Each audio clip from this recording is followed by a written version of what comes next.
And just like that, we are here again to recap, review, analyze the original OG Sex and the City. Because, and just like that, has forced us to go back into time and find out where the hell did it all go wrong in the reboot. This episode is season 2, episode 6, The Cheating Curve. And let's just preface this by saying there is no such thing as a cheating curve, but it makes for an interesting table read, I'm sure, because as we delve into the excuses of cheating amongst the four ladies, it was very, very eye opening.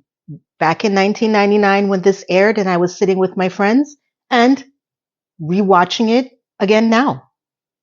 I still stand firm. There is no such thing, but we'll get into several other things that happen in this episode. For one, this is the episode that, let's say, Samantha and Carrie got very extremely physically personal, and it made a reappearance in the reboot between her, Carrie, and Samantha through text. Mm-hmm. Did it actually solidify their relationship? No. We find out that Charlotte is going to be a faux lesbian for a day, yet we also find out that Miranda was a lesbian for a day in grade school. And we also find out that Carrie has fallen down further the big rabbit hole as she keeps secrets amongst her four girlfriends. This is where we really start to see the descent. Because if you have to hide your relationship for whatever reason, excuse, bull crap that comes out of your mouth, it's not good. So, let's get into it. Season 2, episode 6, The Cheating Curve. Stay tuned. Scene is opened with Charlotte having her gallery opening for a popular lesbian artist, where most of the patrons that will be attending this soiree gallery opening will be lesbians. Fittingly so. We have Charlotte, who is on her date or a date with the Big Fat Liar. We see that Miranda picked up a guy. We'll call him the addict. And as per what Carrie says, her date is Samantha, which is fitting for the tone of this gallery opening. As she is making her way over to Samantha, Samantha is upset because she didn't realize it was bring your own boyfriend. And Carrie is very confused because she's like, well, what the hell? This is a lesbian art opening. What did you think was going to happen? Samantha says, I thought there would be straight men here. Don't they follow around the lesbians to see what they're doing? I don't ever recall hearing that. But when I checked who wrote this, it was written by Darren Star. And I'm coming to the conclusion, and I'm getting, the feel of the different writers between Jenny Bix and Darren Star and Michael Patrick King. They definitely have their own way of writing. Okay, because in this episode, there's a lot of puns that are not normal when Jenny does it, and very different from when Michael Patrick King gets involved. So Samantha is looking for her next boyfriend at a lesbian art opening, and she finds out that she sees her trainer in her gym, and she points him out to Carrie, and she's like, you should see his thrusts. So she's excited that she's finally meeting someone who she presumes is straight, and she wants to make her way over there. And Carrie's like, you know what, honey, you go. I have a headache. The faux headache. I'm not feeling well. Samantha, as loving as also, is like, honey, are you okay? I'll be right back. Don't worry about it. She goes, oh, no, I just have a headache. I'm tired. I want to go home. She's like, I have a Percocet in my bag. Okay. Carrie keeps rejecting her, and she's like, okay, I'm going to go and flirt with Mr. Thrust. Or let's coin him now, Thor. So as Carrie narrates that she has all her friends hooked up, it is her time to escape. She escapes to Mr. Big's house or apartment. let's say apartment, and she feels guilty that she didn't tell her friends why, but she wasn't comfortable yet telling them that she's with Mr. Big. So as she's gussing up in the, lobby, she makes her way up and Big opens the door and he's like, wow, you look amazing. And she's like, oh, you look amazing too. And I'm like, now this face, two reasons. One, it was 1999. And again, I didn't know then that Mr. Big was going to be continuously the soup du jour from Miss Carrie. I thought that maybe we'll just get over the second one and then she'll be done with him. It's like so wrong. And thankfully, when you first watch it, you can feel the naivete. Okay.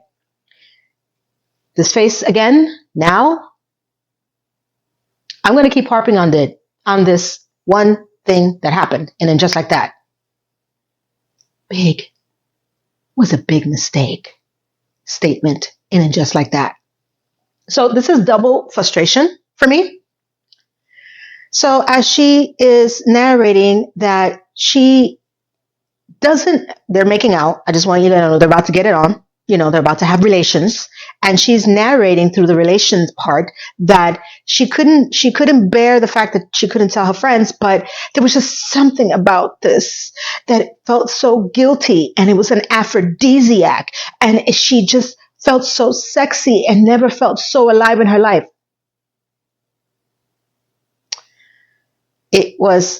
The guilt was an aphrodisiac.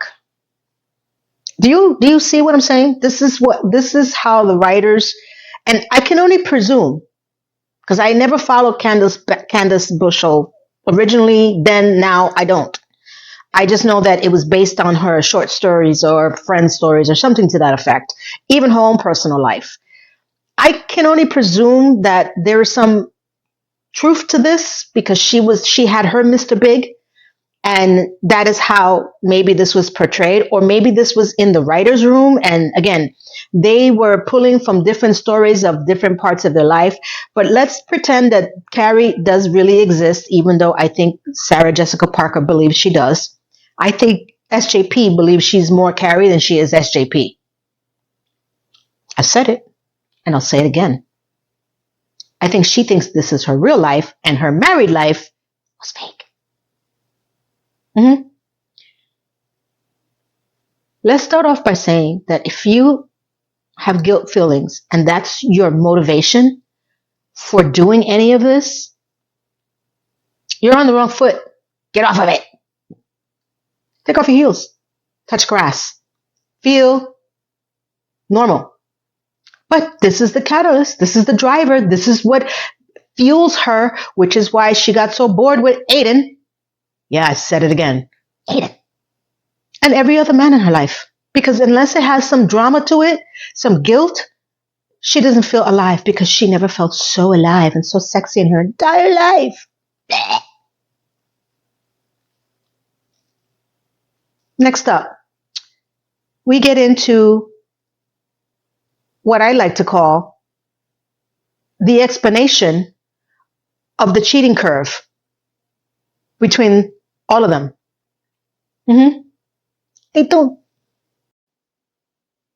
The explanation of the cheating curve. Meet the Power Lesbians at Charlotte's Gallery. They are a group of women who apparently have killer eyewear, amazing shoes, and the power of invisible makeup. Okay. Didn't realize that was some of the checkpoints for the Power Lesbian, but I found it very interesting. As we go through the evening, Charlotte is told by one of the waiters that there is not enough champagne, or they ran out of champagne, and she's like, oh, I believe there's some in the basement. As she treks down the basement to get this said champagne box, she hears the moaning and groaning of who I'm going to call the asshole. She makes her way around the corner, and her date is literally making out with someone that he eyed in the gallery earlier. And she's like, excuse me, first of all. She's so polite because I would have grabbed one of those bottles, hit him over the head, and then said, excuse me. He turns around and he goes, what? We're only kissing. She looks at him and she starts to turn away. He goes, see you in there. What the hell? What the hell? What the hell? What the hell? Girl, guy, person of interest. You're so lucky. Because there would be a police and an ambulance, okay? In 10 minutes. Now we get into the group session of the ladies who are outside of one of those wonderful markets, which I totally adore. And Charlotte is saying, I can't believe this guy thought that he wasn't cheating while kissing another girl. And Samantha's like, well, it's only your second date. Don't be so hard up about it. And poor Charlotte's like, well, doesn't that guarantee at least fidelity until the end of the night? I agree with you, Charlotte. Poor girl. What the hell? I'm still riled up about that. That just pissed me off. Now, Miranda says, do you remember this guy? I don't remember his name. He didn't believe that having sex below 23rd Street was considered cheating. I'm going to say I kind of think I know a guy like this back then, only because it was not so much below 23rd or anything like that. It was boroughs. If you had a girlfriend in Queens and you had a girlfriend in Brooklyn and you had another one in the Bronx, if you were, daring enough to do Staten Island, God bless you, they were all separate and they were not considered cheating because you literally had a woman at every borough. I remember this guy. I think that once you start hitting the boroughs, you can't start using streets. I'm just saying. Okay. Not saying it's right. I'm just saying I know a guy like this. New. I don't talk to him anymore. You think? My God. Now, Carrie's rendition. She goes, well, you're forgetting one important thing. Women cheat. Yes. Yes, we do. But as to Charlotte, she says, that's different. And Samantha's like, why? Because we don't cheat to be, cheating. We do it for, other reasons. And what are those reasons are? Emotions. And Samantha's like, hormones. She goes, no, it's that need for mate for life, mate for life, mate for life. And Samantha's like, you have got to stop listening to the things that come into your head. It will drive you crazy. Well, Charlotte is consistent. She does do the things that she do because she wants mate for life, mate for life, mate for life. Some very questionable things as she's trying to mate for life, mate for life, mate for life. Now they're Carrie. Oh my God. I don't even, when I heard this, I was like, she's trying to justify what she's doing with Big. She proclaims, and I'm paraphrasing because I can't remember all the lines. Okay. I'm doing this off of memory. There's no script here, though I should get a teleprompter one of these days. I don't know. I'm still debating that. I like to do things as I think about them. She says cheating is possibly, I'm going to see if I say this right. To her, cheating could possibly be how much the person wants to cheat themselves. Miranda's like, that is BS. She goes, no, I like to call it quantum cheating. I have no idea what that means. So if you're okay with cheating curve, being that if the both of you really, really want to badly cheat, and you do, you okay with that? And that's called quantum cheating? I don't think she should use any scientific methodology on this at all. There's no such thing. Even if you're dying to cheat and you don't, and the other person cheats, it's still cheating. There's no quantum leap here. Carrie. And Samantha's like, well,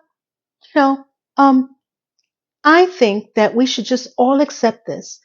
And Miranda is like, but that's because you cheat. I think the only two sane people in this entire conversation is actually Charlotte and Miranda, ironically enough, because there's no sense in this. And the next scene we have is Carrie in her bedroom with her, tagline, thinking, was Samantha right? If there's no one in the forest to hear you cheating, Are you cheating? Y'all need to go rewatch this scene for me and explain me, Lucy. Explain me. This was a hard one because, as I noted to you before, my friends are with me, my two girlfriends, my two best friends, are still best friends. One of them was about to experience this whole cheating. There was no curve to it. It was a big back slap of it, but there was no curve. And yes, I was the one that was delegated to figure this out as we spied on said husband as he was curving his cheating. I don't know how else to put it. This was the episode that brought to light that there may be a problem in her relationship because she was in complete denial. You know, the river in Egypt that I keep telling people is only a river in Egypt. And it hurt. That's why I think I still get these feelings about this episode because I know the rabbit hole that we went into after this episode. Next up, Samantha meets Thor. Seriously, she does. Stay tuned. And hey, to all my beautiful subs, thank you for subscribing and staying with me. And for all who watch and have not yet subscribed, I got something for you. Subscribe. Samantha and Thor. Samantha finally got her workout personal training session, and she is being trained by a man who thinks that everybody cheats on the form and ways of doing workouts as he is working Samantha out. I think Samantha is getting more worked out than he is, and she's oohing and ahhing, and suddenly he throws her onto the mat, and he's like, how do you feel? And she's like, I'm all wet. I'm sorry, sweaty. I love her. Darren Star, you're fantastical. And he's like, great, same time next Wednesday? She goes, it's a date. Oh, yeah. Now we have Charlotte, who is listening to asshole explain his kissing session with the blonde, and he's telling her on the phone that you don't understand. She's a old friend of my sister's from college, and she's in town, and she doesn't know anybody. Her uncle died, blah, blah, blah, blah, blah. And I was just trying to make her feel welcomed. I would like to remove this welcome session out from the tourist manual of New York City, please. Thank you. As she is listening to this BS, the two of the four power lesbians walk in, and she is excited to see them because one of them is coming to buy and pay for the painting. She hangs up on idiot, and she walks over to them, and they're like, oh, we're going to pay for the painting, and, being very cutesy. And one of them, the blonde, is going to keep it for 6 months, and then the other one is going to actually buy it back from her. And it's a very cute conversation. Then the other lesbian gets a phone call, and Charlotte walks over with the first power lesbian. And I didn't realize it back then, but as I rewatched it now, I think she was flirting with her because I saw her checking her out as she's walking ahead of her. And of course, what transpires afterwards, it kind of clicked in my head. Maybe I was just slow to the party at that time, but I was more focused on the cheating aspects of it. She's talking to Charlotte like, oh, what do you do? And, how long you been working at the gallery? And they're chit-chatting. And suddenly the other lesbian comes over and tells the blonde lesbian, I don't know their names, and I don't remember they're saying their names, but I could be wrong. Do you want to have brunch with two of their other friends? And suddenly the blonde one looks at Charlotte. She goes, would you like to come? And as Carrie narrates, Charlotte's like, no, I can't. Then Carrie narrates, there was no real good reason why Charlotte didn't go. So then she decided to go. And there goes our faux Charlotte lesbian for the day. Because as she is at every bar, every restaurant, every nightclub with these women, she's feeling more and more empowered to be without men in a world without men and not worry or think about all the men that have done her wrong. And she's just her 1-2 step that she constantly does in every day with her hair swinging. Oh Oh, my little Charlotte. What tangled web we weave when we practice to deceive. Mm-hmm. This one gets funny. Next, we have Miranda and who I call the addict. He apparently does documentary films. So they're walking down the street with their umbrellas, which I see no rain, but I thought that was funny. And he's just babbling on about fake narrative documentaries. Like he has a real passion because he does his own documentary. So anything that's not his or anything that's not in his style is garbage. And I'm just listening to this like, are we there yet? Can a typhoon come and hit the umbrellas and sweep him away? Please, for the love of God. I guess Miranda felt the same way because in order to shut him up, she started to kiss him. Not her, him. He's like, do you want to come over? And she goes, mm-hmm. So it's just, what, 2 dates? We're just randomly jumping into people's beds now? Mm-hmm. As she is making out with him in his apartment, I was like, oh, well, maybe this will turn out good. Why did I think that? Because it wouldn't be a show if it did. As they start making out, he turns on the television and he's watching a slutty movie. And Miranda's like, hello? Does that need to be on? He goes, yes. I think it's kind of sexy and hot, don't you think? She's like, yeah, okay. And she starts to get into it with him. One time. Second time. See my hair? I'm going crazy. I haven't washed in a couple of days. Sorry, I'm interjecting. 2 times. Second time. Second date. Second sleepover. They're making out again. She's on top of him. And he turns on another slutty movie. And she's like, does that really need to be on? He goes, yeah, it really turns me on.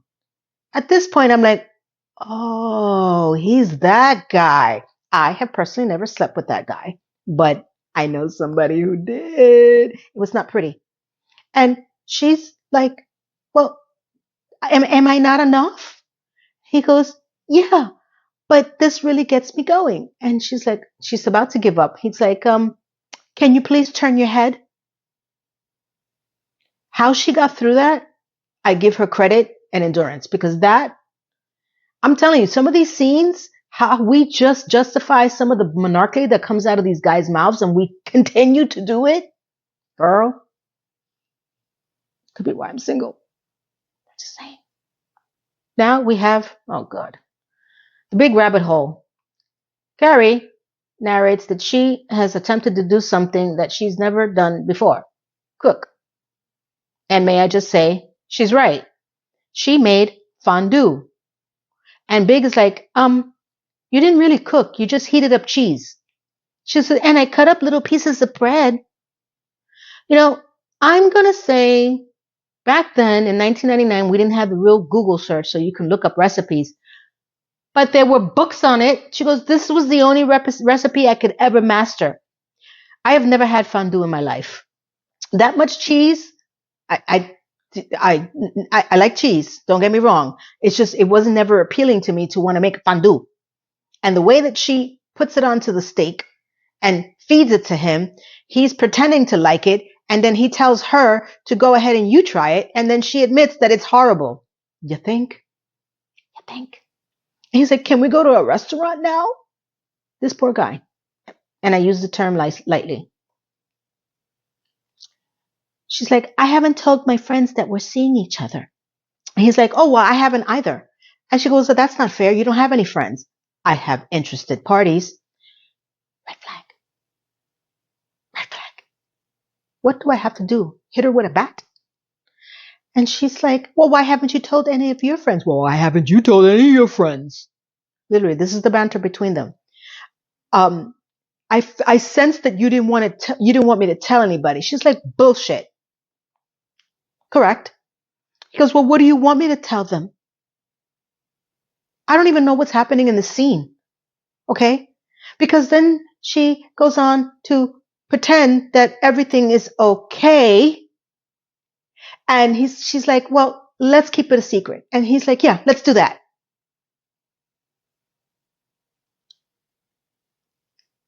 When a guy agrees to keep your relationship on the DL, can I say it again? Say it with me. run, run, run. She consistently places herself in these situations. And that was just not just with Big, but when you really look at this, and I've said this before, and I'm going to continue saying that, she's Aiden and he's Carrie because she does the same thing to Aiden. She can never let him get too close. And she always pushes and pulls. You know, because Big was a big mistake. Coño, that pisses me off. Next, we get the walk of shame, excuse BS line, and a few other tidbits that come into light. Oh my God, please stay tuned. Carrie and her walk of shame. As the evening of lies and things that we want to believe in why relationships should stay a secret date with Mr. Big, it's the next morning. And she's narrating that the truth be told, she's not sure why she didn't want to tell her friends about her new startup relationship again with Mr. Big, but it just felt very illicit and she didn't want to even get caught waking up there as she's getting dressed. She's walking in the avenue early morning, smoking a cigarette. Yet again, I'm going to keep harping on this.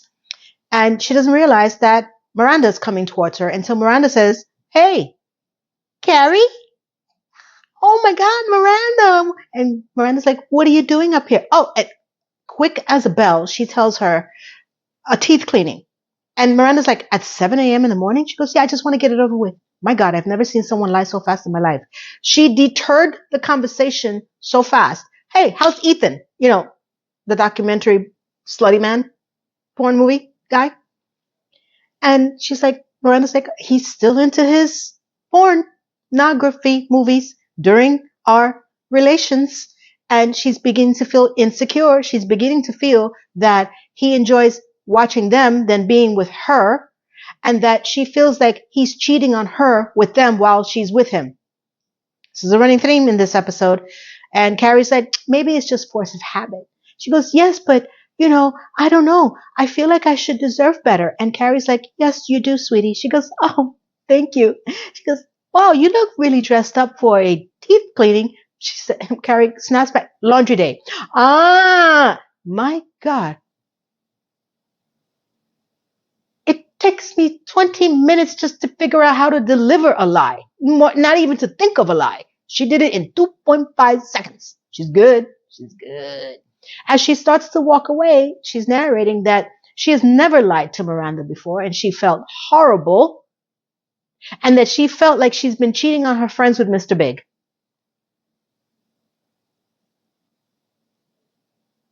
Well, at least the little person in her head is speaking to her correctly. Too bad she doesn't listen to it. This is the time where you need to listen to the people in your head. Listen to them. Samantha. Samantha finally got her second training with Thor as she's in her boudoir. She asks the Thor if he's ever slept with any of his clients before. And he goes, "No, it's always been a fantasy of mine." And she's so naive. He goes, "Well, maybe I can train you." And he's like, "Sure." And he says, "Let's take a shower first." He lifts her up like an unweighted dumbbell. And this next shower scene, I never felt so dirty after watching, or even, I needed a shower after this scene. Let's just put it that way. He's soaping her up. And Samantha said, "If I would have known we would have been doing this, I would have shaved." He goes, "I'll do that for you." And he starts shaving her legs. As he's shaving her legs, he's like, "Are you a dirty girl?" She's like, "Well, it depends." And he proceeds to start shaving her for JJ. And she's very, very excited. I was like, well, that's one hell of a shower. Now we have the three girls in Carrie's apartment as Carrie's stuck in the bathroom, unbeknownst to us until we figure out why. Samantha is telling Miranda about the newfound label that she has. that Thor took care of her and shaved her in her vajayjay with a lightning bolt, shaped as a lightning bolt.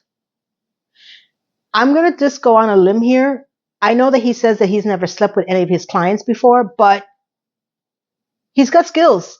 And that's not something you pick up overnight in one session. As Miranda's shocked, she's trying to get the attention of Carrie, who's still stuck in the bathroom. And she's like, did you hear that the new, Thor master is, branding over here, Samantha, in her nether regions? And Carrie's like, oh yeah, that sounds great. Slams the door. Got it. Samantha starts to go on and say, well, there's a whole new wave up in that area, and the upkeep and maintenance, and you cannot let it grow wild anymore. You know what was creepy? I remember this. I remember this wave of the Netherlands region's upkeep and maintenance. It was in the 90s, at that time period. I remember it then. I remember it now. So Charlotte appears and she's all dressed up, and Samantha is like, oh, you didn't have to get dressed up for us. And Miranda's like, why? You got your hair done. That is Darren Star writing right there, because it was freaking funny. And she proceeds to tell her that she has a date with, and I remember the name now, Lydia. And Samantha's like, who's Lydia? And now we have Miranda saying, oh, did you not hear that Charlotte's a lesbian now?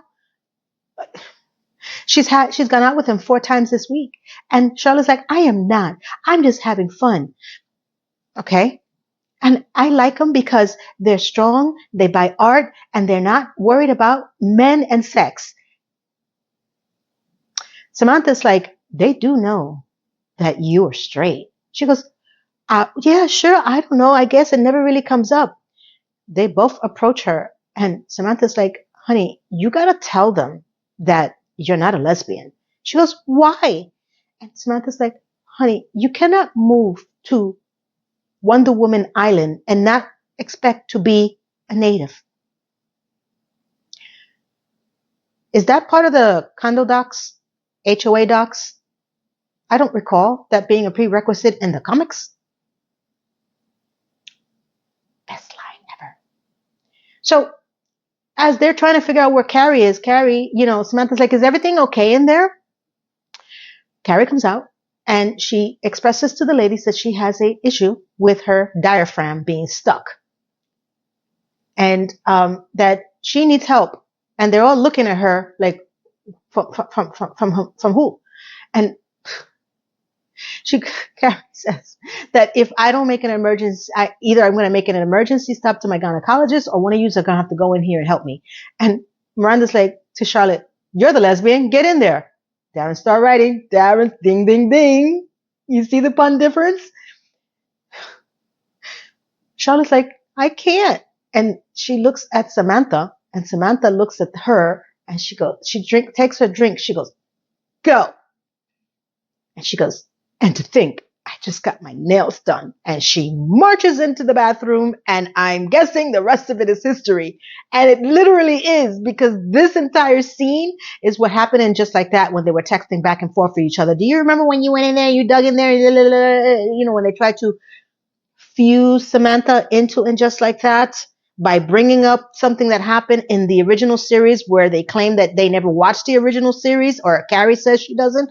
How much we pick and choose what scenes we want to remember and what we don't want to remember. SJP. Great scene.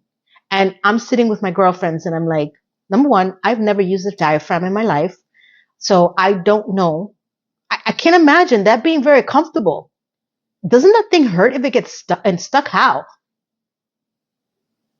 I have to look at a picture of a diaphragm to see in what position would that be stuck. And as I'm looking at my girlfriends, and I'm like, eeny, meeny, miny, mo. Who would I pick to go up my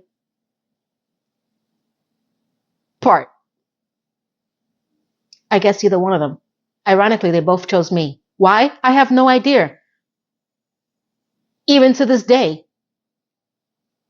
Explain me. to me. Next up, we get to figure out why this said diaphragm was stuck. And the lies that we tell our friends. They do. The web of deceit is becoming unraveled for all of them. The next scene we have is that the ladies are walking down the avenue going to a movie.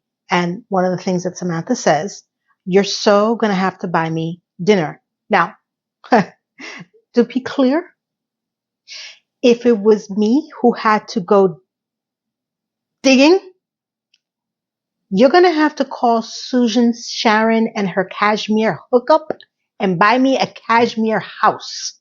Okay? Dinner won't even cover anything on that moment. I just want to be clear. And I made that clear to my friends. You know, the two of them that chose me suddenly to be the digger, they knew there's not enough Christmas cheer and gifts. I want a cashmere house. Okay. Thankfully, Miranda remembered there's a step that's missing here, and she asks, Carrie, why did you get the diaphragm? Who are you sleeping with? And Carrie, of course, being, the web of lies, says, listen, this started a few weeks ago and I don't know where it's going. I don't know if it's for real, but it's big. And they all stop. I'm like, oh, come on. Now, the rest of it, I'm going to start paraphrasing. Okay. As they're all shocked that it's Mr. Big and they want to know why the hell is she sleeping with this guy. And, one of them says, but Charlotte says he was such an asshole to you, which that's big words for Charlotte. And Carrie's like, well, no, not really. Well, maybe sometimes. And, they're all screaming, not screaming, but they're talking to her very roughly. They're like, what's going on here? I don't understand. She goes, well, it's that me and Big, we have this chemistry thing and I can't explain it. It's called addiction. Ding dong. And they're like, so I don't understand. Is this like going to be a casual thing now? Or are you just sleeping with him? She goes, I don't know, maybe. And Samantha's like, well, that's not going to work. And, Charlotte is like, I'm not even that naive. That's good to know, Charlotte, that you do have a presence of mind and you have a conscience and you do have self-awareness that people think that you're naive. Can you believe Carrie got upset? She goes, I don't feel like going to the movies anymore.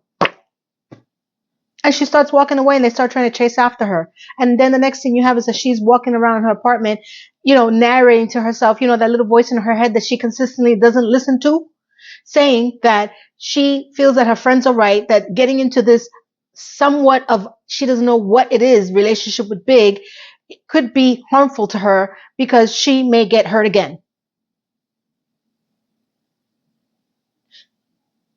How do we get that little person in her head to come out?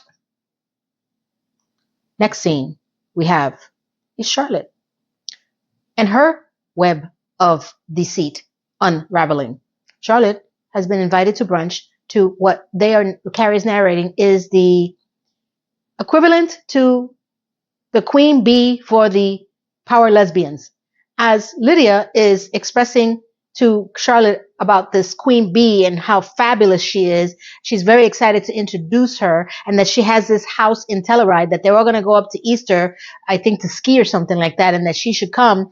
She's like, oh yeah, that sounds great. And, as she's standing in front of one of the art pieces that Queen Bee has purchased for this mansion, I don't know if this is her home. I can only presume it is. She says brunch. Queen Bee comes out and Lydia is so excited to introduce Charlotte. And at that point in 1999, I still didn't understand what was going on, but now I get it. She wanted to get the acceptance from Queen Bee for Charlotte to go to Telluride to do whatever they were going to do. And she wanted to introduce her as her new girlfriend, apparently. So, Lydia says, I'm just going to leave you two alone. I'm going to get some more champagne. Great. Hence, attack. Because that's what bees do, don't they? Don't they attack? So as Queen Bee starts questioning Charlotte about, what do you do and all this other crap, and she thinks that, she should visit Telluride because Lydia would be very happy. And, Charlotte's like, yeah, that sounds great. And I'm listening. I'm like, here we go. This thing is coming. She goes, there's just one question that we all need to know. Are you gay? And Charlotte says, no, I'm not.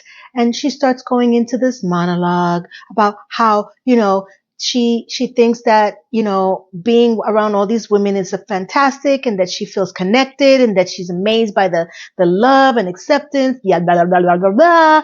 And Queen Bee, ready to sting, is staring at her. And she's like, even though I identify as straight, I just feel the empowerment of being around all these amazing women. That's Queen Bee. And she goes, yeah, listen, check it out. If you don't plan to, and I use the clean word, dine out or dine in, whatever you prefer, then you're not a dyke. And she walks away. She stung her. So she's not, there's no Telluride for lesbian bunny hop is over. She's just not going. I guess that's it. That was the end of the scene. So what? She was a lesbian for half of 2 weeks. Great job. Next, we have Samantha and her Thor web of lies. Samantha, where's Samantha? She finished a workout in a gym this time with Thor. And she's taking a hot sauna. And there's a woman next to her. And I guess, as Samantha disrobes, the woman was checking her out and realized that she has the same brand label, Thunderbolt, in her nether region. She gets up, stands in front of Samantha, fully naked. Samantha realizes that she also is branded with a lightning bolt. And the woman screams, that asshole, which means that he does sleep with his clients. It is not the first time. And like I said, you need skills to be able to do something like that. So, as they narrate that, Samantha realizes that lightning does strike twice.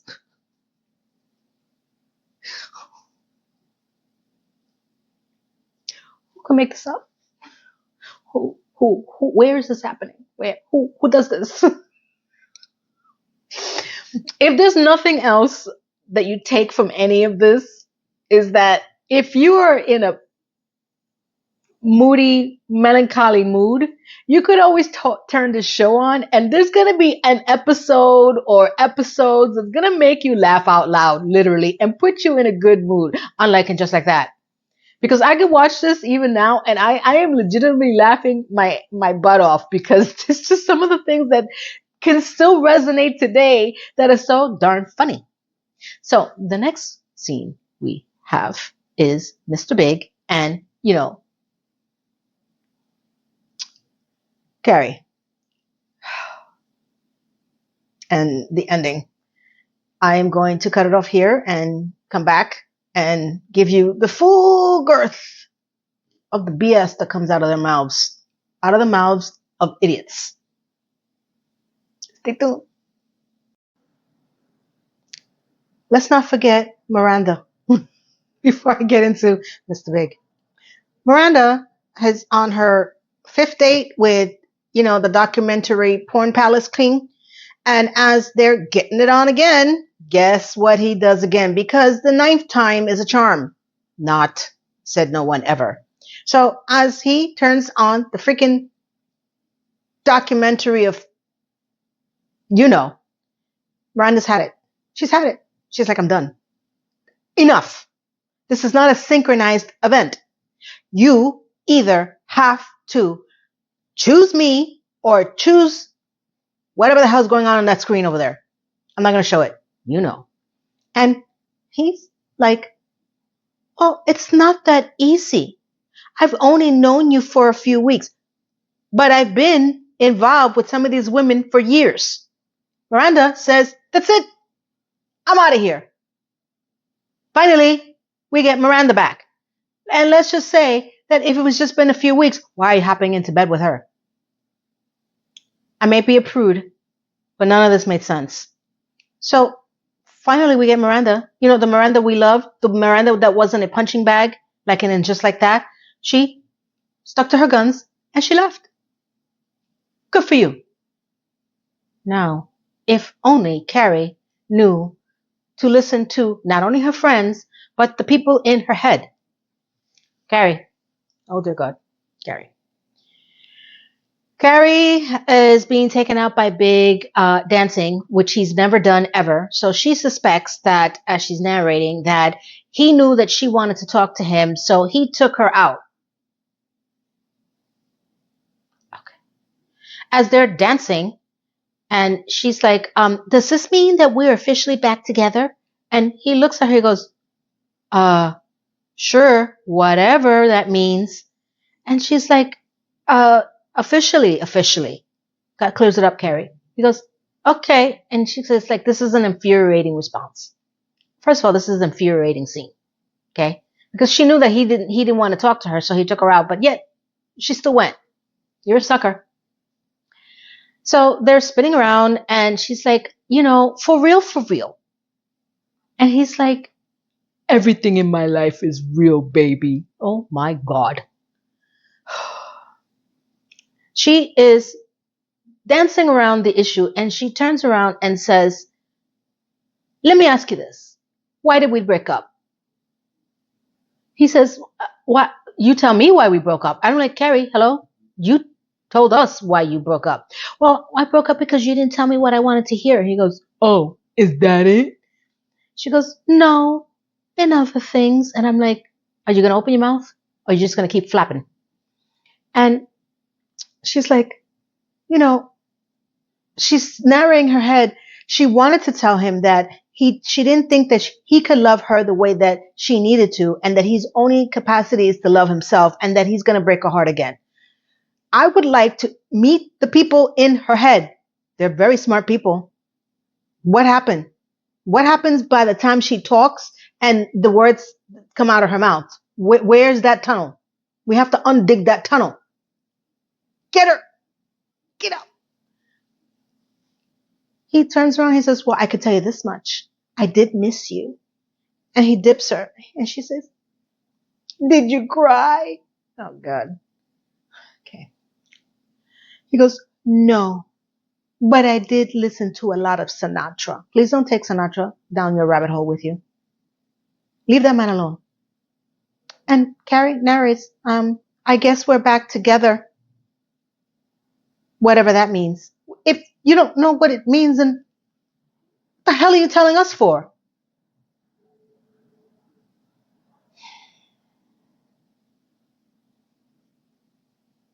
Good writing.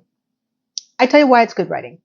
It's good writing because it infuriates me. And that brings out emotions. Emotions that were prevalent back then in 1999 and still now, even though I know what happens and I know why it happens. It's just the psychology of the whole should I, shouldn't I, should I listen to the voices in my head? I know better. I chose not to be better scenario. You have to really dig into the psychology of this, even though we know these are fictional characters, though I keep saying I believe that Carrie is SJP, and SJP doesn't really have her own life. I think she lives vicariously through this character. She does. I would. She falls ass backwards into money. She doesn't have to cook. She finds men who fawn and fall all over her and cook for her. She buys shoes that she can't afford. She has an apartment that she doesn't, I don't know how she pays for it. And she has friends that take care of her. Who wouldn't want to live that life? I'm still trying to understand where my friends are going to get me for Christmas. If, you know, certain events take place, if they ever get stuck with their own diaphragms. I'm just saying. They couldn't afford a cashmere house. So, yeah, I can totally understand why SJP would believe that this is her life and would want it to be. Wouldn't you? Hello? This was not the epilogue. Next up, how this all connects to the reboot. And does it? I don't know. We'll find out. Stay tuned. Epilogue. Welcome back, welcome back, welcome back. Listen, as we go further into these episodes and we try to connect any semblance of thread to and just like that, some will, some will not. This one did, in the sense that, as I said, this was the black box of the starting of the Carrie character deceiving her friends, not just herself and her subconsciousness and everything else in between. She became a lot more herself focused, narcissistic, abusive towards her friends and what their needs were. And she never really gave them the opportunity to help her. Despite all of the trying and crying and bitching and moaning that they did, she was more focused on getting Mr. Big. And it does relate in the sense that we can definitely see that the love that we all thought she had for Big was more of an addiction, in my opinion.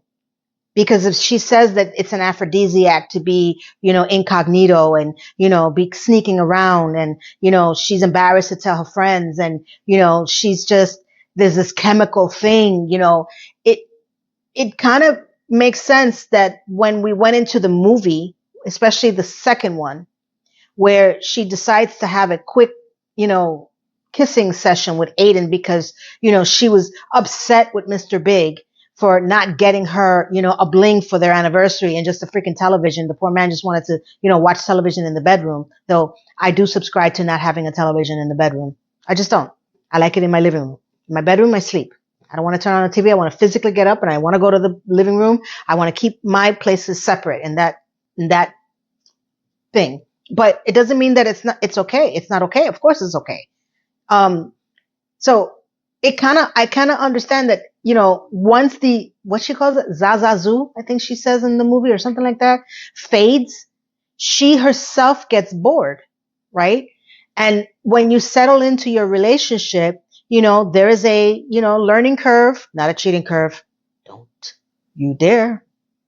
And then you start settling into your routines. And as what I was talking to my son just recently, I said, being in a relationship, especially long term, is very difficult to maintain that attraction, because you're with them all the time, and there's going to be times where you're going to be upset with them. You're going to be tired of them. They're going to be boring, and how you guys, this is what I said before, how you guys feel that love, regardless of what the situation transpires, makes or breaks a relationship. And that's why a lot of relationships don't last, because they're all expecting it to be always, bells and whistles and popping and this and that. And they don't want to go through the remains of the day, the going food shopping, washing clothes, cleaning the house, going to work, paying the bills, being afraid, getting sick, being there for that other person.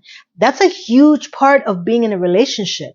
And ironically, as I start thinking about this, though I hate the reboot so freaking much, there's something about Charlotte and Harry that's so much more real in the relationship aspect than any other of the relationships, because you see them going through a lot of the pain points that I just made, getting sick, doing things every day. She's always cooking, God bless her, raising the kids and, still attracted to her husband and all that. That's not an easy thing to maintain. So ironically, Charlotte is probably one of the most healthiest relationships, and Carrie never had a healthy relationship with Big. It never started off healthy. We don't really see a middle. We just see a movie and then, he disappears and then he's dead. And then, the mourning period, she never had a healthy relationship with Aiden. That was not even a relationship. That was a jump off. And that when I say a jump off, that's someone that you just, how can I put this? You get there, you jump on him and you jump off. That's the clean version of it. She was never truly in love with Aiden. He didn't give her that excitement, despite the fact that she tells Miranda in and just like that she thought that Big was a big mistake. That was the adrenaline. That was her, coming off Big's death. And now she's having the opportunity to get with Aiden again. And, the excitement and the intrigue and not being able to stay in her own apartment. And they have to go get these Airbnbs and, and he has to travel back and forth and the kids and the challenge. When he actually got to settle down and try to make it work and show up, she was already thinking of Duncan the Hobbit because it got too complicated. She's okay with it being about her, but when it came to him and his kids and, of course, the Manson family, it got too real, too fast, and it wasn't the adrenaline rush that she was looking for. Now, that's some interesting character writing because remember, these are fictional characters, but this really does happen. And that's why, for the fact that this show, we didn't know about what was going to happen and just like that, it really permeated the consciousness of my friends and myself in so many different ways. And this is what I'm saying.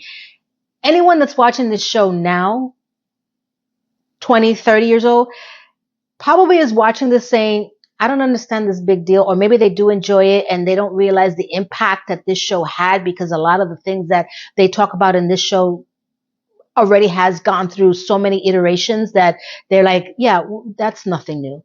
But to watch it when we were watching it and realizing that there has not been a show like this that really not only just brings it up, but shows you the different ideas for the different people. It's not just one person with the same thought throughout the group.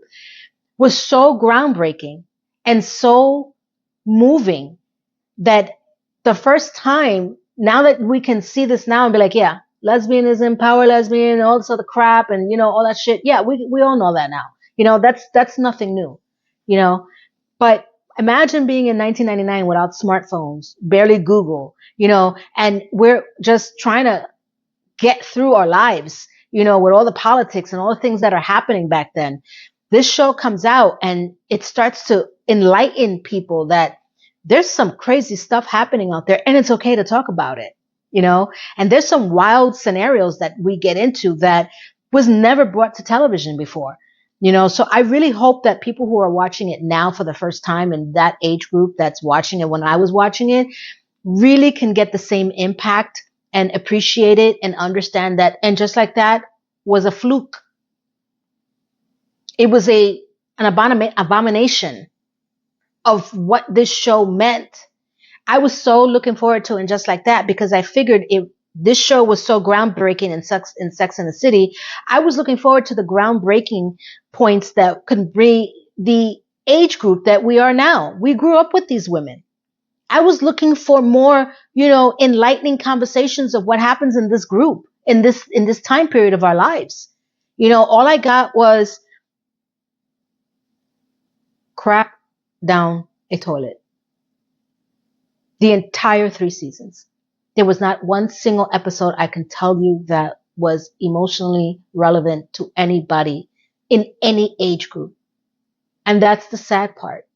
Because as I try to connect the thread here, other than we see the descent of Carrie and Big and her narcissism and how that funnels into the monster that was created in Just Like That because of the person that was writing it and accepting this was SJP and everybody else in between.